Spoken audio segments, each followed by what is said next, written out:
Welcome to the More You Know Co., bringing you conversations with insightful and fascinating people around Northern Colorado. I am your host, Ivan Wayne. Let's do this.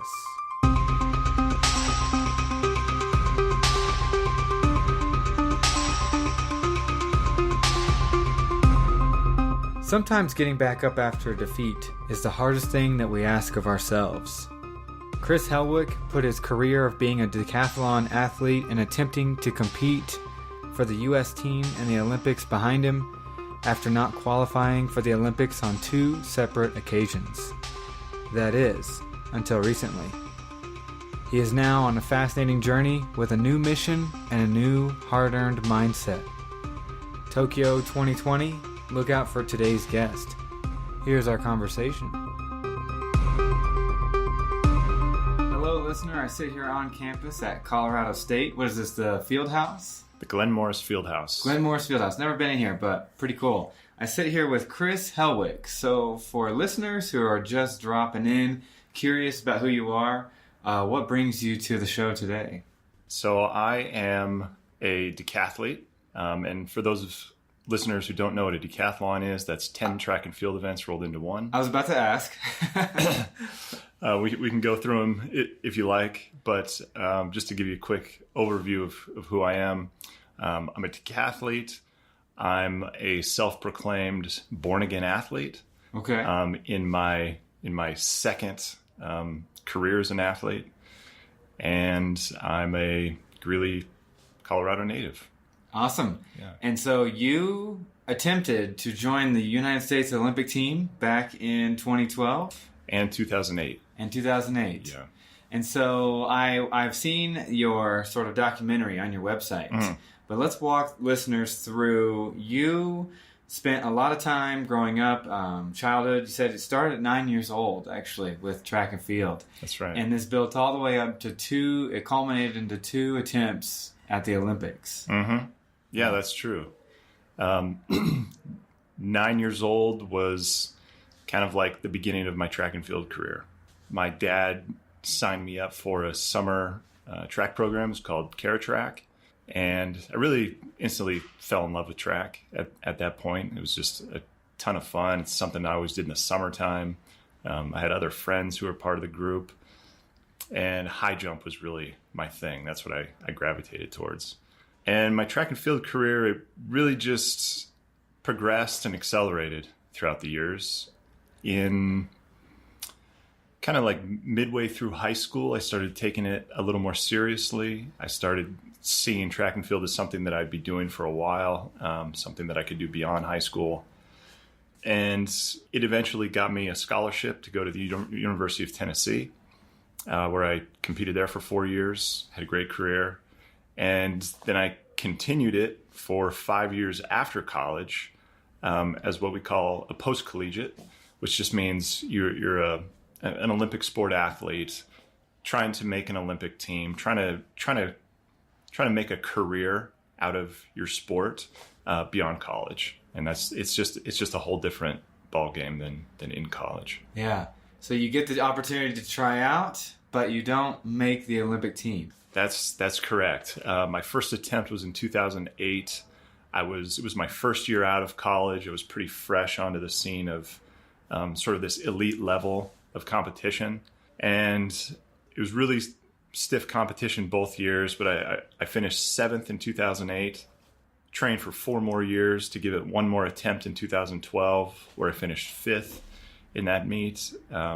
Top 3 get to go to the Olympics. So I came just short. And at that point, I felt like my days as an athlete, my days in decathlon, they were over.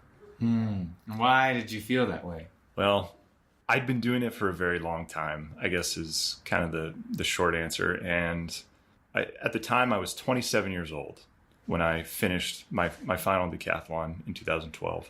And I'd been an athlete for so long that I was really ready to experience life after athletics.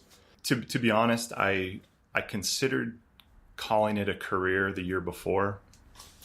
In 2011, I was coming back from injuries, really trying make the most of my experience, make the most of my training. And it was just a difficult year. Didn't finish up real well, certainly below expectation. And I was sort of having these feelings like I can tell my career is coming to an end. Like, do I want it to be this year, or do I want to stick it out for one more year and, give the Olympics one more shot? So at the end of 2011, I had a heart-to-heart with myself. I mean, I took some time to really think about how I wanted my track and field experience, my track and field career to end. And I decided that I wanted to give it one more shot. I wanted to give it one more year. I was going to come out with the best attitude I had. I was going to give it everything that I had, just lay it out on the line, because this was going to be my final shot. So I actually had a really good year in 2012. I was pleased with how it went. Nothing record-breaking, but I finished 5th in the Olympic trials. I had my best meet of the year at that meet. And I was just really content with being done at that point. My body was tired. My mind was tired. And it was just time to move on. For a lot of people, if they train themselves either mentally for, so let's say, a job interview, you've been training skills because you want to get a promotion at work. If you don't get it, it's not like most people have to wait another 4 entire years. But you're in this realm where you have to, if you don't achieve the goal you want, you have to wait so long to try again. That is true. That's true. That is an interesting thing about the Olympic sports is, like our time to shine, whether you're a swimmer, a gymnast, a track and field athlete, our time to shine is every 4 years at the Olympics. But the truth is, there's something going on in these events every single year. So like, just for example, something that's far lesser known, but a very big deal to us as track and field athletes is the World Championships. So the World Championships happen every other year on either side of the Olympics. So sort of one way to look at this is that in track and field, 3 out of every 4 years, there's a global final. There is a worldwide event that brings in the best athletes in the world that year to compete against each other. And the Olympics gets a lot of fanfare, and honestly, in the minds of athletes, it is the greatest achievement just because of the status and recognition that comes with it. But truthfully, you can compete against the world's best 3 out of every 4 years. And there's a process that you go through to get to that meet. In the US, you've got to go through your national championships, which this year will happen at the end of July. And then there's also sort of like a circuit of track and field meets that happen outside of that. So I totally understand what you're saying. And like from the viewpoint of most viewers, and like this is totally legit, it does seem like what I'm doing is just training for 4 years at a time for an Olympics. But really it's a punctuation in an ongoing series of meets and competitions. Right. And even now, this year, you have multiple meets coming up, and even one that's international soon. Hopefully. So that one is the World Championships. Sort of my competition season or my competition schedule for this year is I have a meet coming up in Dallas in 2.5 weeks, first weekend of June. That is just a domestic meet that draws in athletes from all over the country. And that's where I will hopefully get a qualifier for our national championships. National championships occur at the end of July. And if you place in the top 3 at that meet, just like the qualifying process for the Olympics, you get to represent Team USA at the World Championships. So hopefully my competition schedule for this year will include the World Championships, which happen at the end of September, early October in Doha, Qatar. Yeah, very cool. Yeah. Is it overwhelming when you showed up for these 2008 and 2012 tryouts for the Olympics, and I'm not sure who you train with, how you train with out here in Fort Collins, and the staircase, as we were just discussing, leading up to this punctuation mark at the end of 4 years. But when you step out onto the field that day, is it more overwhelming? Because One thing I've always been fascinated with is how people excel in college at their sports, whether that be baseball, football, basketball, etc. But at the month they switch to professional at the national level, it's a totally new world. It's a new ecosystem. And many people who did great in college and they excelled, they flounder because the level of competition rises so much in 3 to 6 months. Yeah. Yeah. No, that is interesting. From my personal experience, I think when I went out there in 2008, I was pretty wide-eyed. Yeah. It didn't hit me like a ton of bricks because the Olympic trials are a national championship. So every single year in the U.S., there's a national championship. And in an Olympic year, they just count as the Olympic trials. So I had been to one of these meets before. It wasn't an Olympic trials, but I'd been at the national championships the year before. So I kind of had that experience of being in that top national talent and competing against that group of people. I guess what I would say is like, it seems more of a carnival, a little more of There's more pageantry? yeah, like to a spectator, I was going to say, because to an athlete, like you've been training for this meet for a long time, and you get there and you're actually really zoned in to what you're doing, ideally. And so the people that you're around, you sort of know them. The group of decathletes, elite level decathletes around the country, it's a pretty small group of people. We know each other. We've been competing against each other for quite a while. So there's familiar faces in the group. I think from the viewpoint of an athlete, it looks a lot different. It's kind of like tunnel vision for an athlete, whereas from a spectator, you're sort of taking it all in, feeling the pageantry of the event, whereas an athlete's really trying to kind of more go inside him or herself to just execute in a fairly calm and composed way, ideally. Yeah. So when you felt like your time as being a professional athlete was over after the second run at the Olympic chance, what did you do next? Or what did you think was the few steps in front of you? Yeah. Well, I did begin to prepare my next steps a year or two before my retirement. I'd gotten an MBA while I was training during my last few years. And I was pretty set on starting my own business. I wanted to try the entrepreneurial path. I wanted to see what that was all about. I felt like that was my next adventure, my next challenge. And so that's really what I did. I began to put together the pieces of a business with an old college teammate of mine the year before I retired for a digital signage and advertising company. It was called InSpot Media. It's still going today. And so he and we laid the groundwork prior to my retirement so that as soon as I did retire, I had this new project to step right into. And part of that was pragmatic. And I think another part of it was that I knew that once I dropped this thing that I've been working my entire life on, which was developing myself as an athlete. Once I dropped like training, competing athlete from my identity, I would really need something else to pour myself into. I knew that at the time that was going to be important. So that's what I did. So I moved right into just, like 10, 12 hours of work a day, trying to bootstrap this business and put it together. So it certainly, it occupied my mind for sure. There was still this big identity vacuum once I left track and field, but having a project like a business to work on certainly, helped distract me quite a bit. And how was getting through that vacuum? I mean, was it bigger or smaller than you anticipated? And then you find yourself immediately in these 10 to 12 hour work days. This identity is gone, but you have this new goal.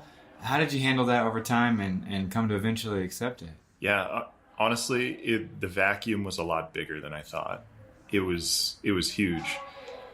And I would have to say that the 12 to 18 months following my retirement were a very difficult time, in fact.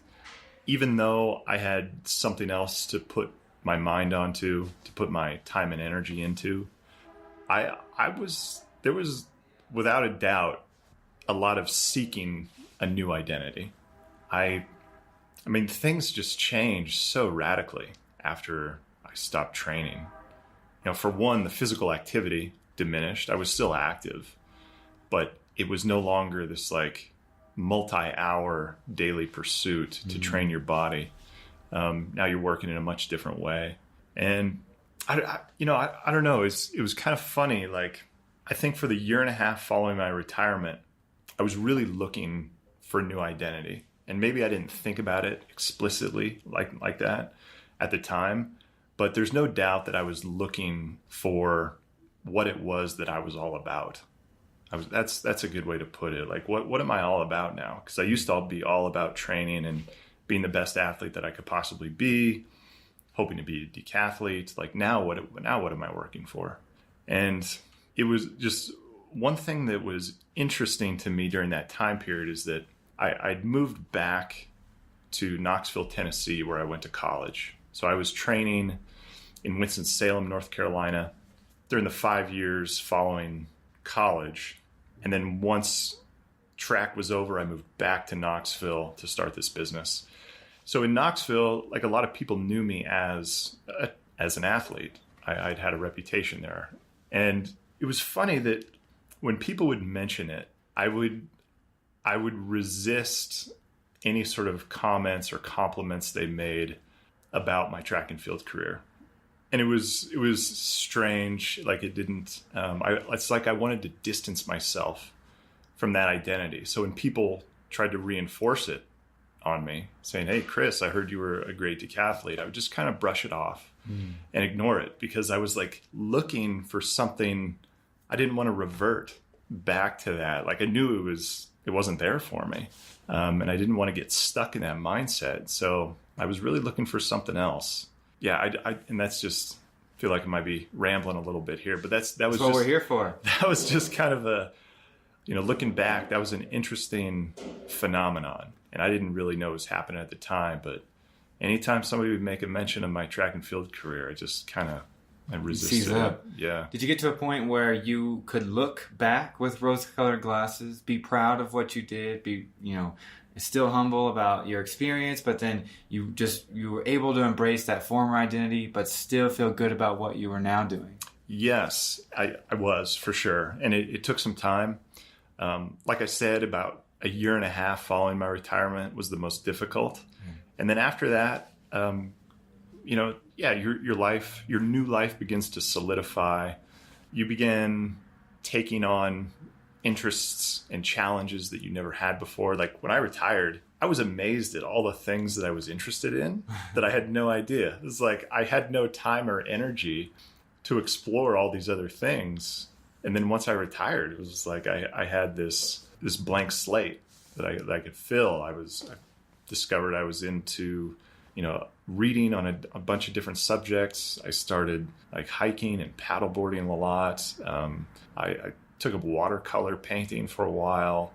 It was just like explored all these interests that I sort of put on the back burner for a long time. Right. So over time, it became a lot easier. I began to feel like I was standing on something solid again. And I would say about 3 years after my retirement, I looked back on my career with very rose-colored glasses. It was really like night and day different than what it was the day that I left. Yeah. And the eventual irony, unless listeners are otherwise informed, we've been talking about you moving on, transitioning an identity away from being a professional athlete. The twist ending to this previous conversation we've been having is that now you're gearing up for the 2020 Olympic tryouts. And this identity of being a professional athlete has come back full force because that is what you're now doing. You're absolutely right. Yes, that it is quite a twist. It's a twist I never would have expected. So what happened? Not in a million years. What happened? Well, the first thing that happened that was crucial was that I had a definitive end to my track and field career, a definitive end to my identity as an athlete. And really separating myself from those things was what has allowed me to come back to them with a totally fresh perspective, really a new motivation for doing an endeavor like this. When I first had these ideas about coming back to decathlon, it was about 4.5 years after retirement. So I'd been out of athletics for 4 years, that I started having these very strange thoughts, cravings about coming back into this sport and doing it again, but for a completely different reason and in a completely different way. So another important thing that happened was that I sort of reconnected with my love of physical activity. Towards the latter end of my career as a decathlete, being successful in the decathlon was more important to me than expressing my athleticism or just being the best athlete I could be.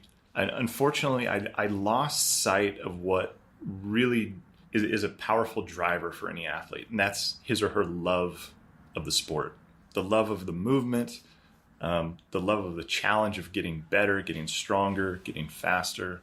I'd always had that my entire life. I mean, I was a very athletic kid. I loved doing it as a child, through high school, through college. And I even loved it after college, but that love was shrouded by an intense pressure that I put on myself to be successful. And being an Olympian or competing in the world championships at the time, that defined success for me.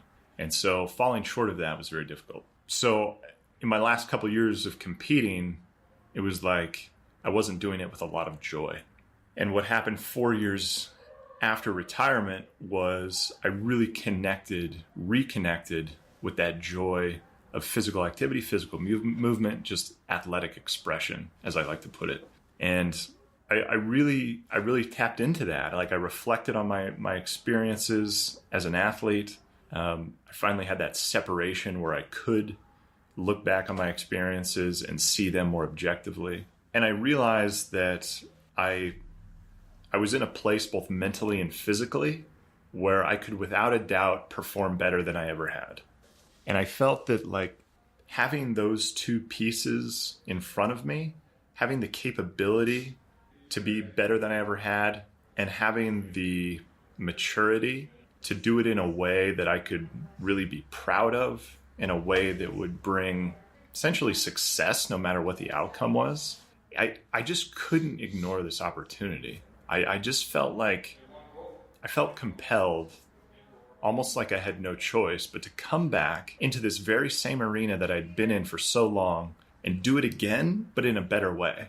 It was like I was presented with this second chance that's incredibly rare in something like this, and I just could not pass up the opportunity. Have you felt any of those old habits coming back, pulling and saying, "Hey, Chris, be goal-oriented again. Have the end in mind"? Do you have to remind yourself, or has it been a completely just natural re-dive into this world, and now it is, I'm going to enjoy the adventure, not the destination? Yeah, it's a fantastic question. And honestly, I was a little surprised to find that the same temptations are still very present. It's so easy to fall back into the mentality of seeking status, seeking recognition, getting that sort of golden claim to be an Olympian. But the difference is I'm now equipped with perspective and maturity to resist those temptations and stay focused on what really matters, that love of athletics, that appreciation for being able to day in and day out develop and express my athleticism. Like, that's an incredible opportunity. So, like, honestly, every day I'm presented with a temptation to revert back to old mentalities. But I do feel strong enough, I feel wise enough to stay on the right course even when those temptations are presented. So yeah, it's very interesting. I mean, this is as much a physical challenge about getting back into decathlon getting back to my best physically as it is maintaining this new mental posture as well. Now, on your website, you said that when you came back into this world, you're training now for 2020, Tokyo, and all these other regional and national events coming up. It said you quit your job. Does that mean that you left the business behind? You said it's still out there manifesting, but you have jumped back into this full time. I have, yeah. And on my website, when I say I left my job, I was actually working for the city of Greeley in economic development prior to this. I sold out of my business in 2015. I was ready to move on from that at that point. But I'd been working for the city of Greeley since, I believe I started in May of 2017, and I worked all the way through 2018. And yeah, at the end of it, in 2018, it was just time to stop splitting my time. I'd basically been moonlighting as a decathlete for that whole time. What a moonlight to have. Yeah, exactly. Yeah, every day after work, I head to the track or the gym or something along those lines. But at the end of 2018, it was just looking at the timeline ahead for 2020. I felt like it was time to stop splitting my time, and I needed to devote all of my time to training and putting this whole project together, which, as I'm sure you know, includes far more than just on the track training. Mm-hmm. There's many things to do. There's marketing. There's putting websites together. There's getting sponsors. To make this project legitimate and to have maximum impact, as I hope it will, I really need to devote all my time and energy to it. Yeah, and you've been sponsored recently by some people who probably reside in northern Colorado, at least somewhat. Yeah, absolutely. I've been fortunate enough to have teamed up with some really awesome people just in the last few months. One of the first people that I teamed up with when this project kicked into full gear was a man named Billy Glisson. His business is called PowerCore 360. He's a self-proclaimed performance coach. But part of me coming back into this and doing it in a better way is training in a better way, in a smarter way. So Billy, him and I, we work on biomechanics, really like the fundamentals of athletic movement that are universal to sport. So like what are the movements that apply to every sprint and power-based sport out there? He's been really important in helping me develop those fundamentals. And just recently, I've teamed up with the Functional Medicine Center of Fort Collins, Dr. Ben Galliard. He's an awesome doctor, and he has really done a lot to just keep my body on track and injury-free, because a big part of this is just training without injury. If you can train continuously and not be hurt, you've got a leg up with most of the competition. No pun intended. That's right. Right. So if people are very curious, they would like to maybe support you, because there's a support page as well, or if they just want to know more and connect with you a little bit, where should we send listeners of the show? Yeah, that's fantastic.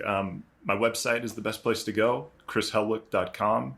You can find more information on my backstory, some videos, photos, a blog, and there's a support page where I've got a campaign called Hellwick's Heroes going.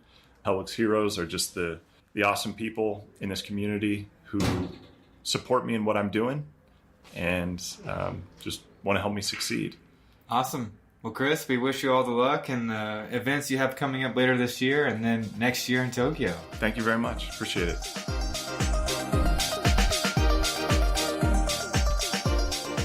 For more about this podcast or our other guests, visit www.themoreyouknowco.com.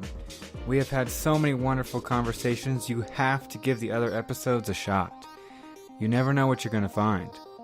Thank you to Trevor for mixing and editing all our episodes. Thank you to Kelsey for our awesome logo and artwork. And Russell Isaac Long, my man, and guest of episode 67, is responsible for all our music used here on The More You Know Co. So grateful for you, my friend. We will be back soon, listener. Who will it be? What the heck are we going to discuss next? Until next time, peace.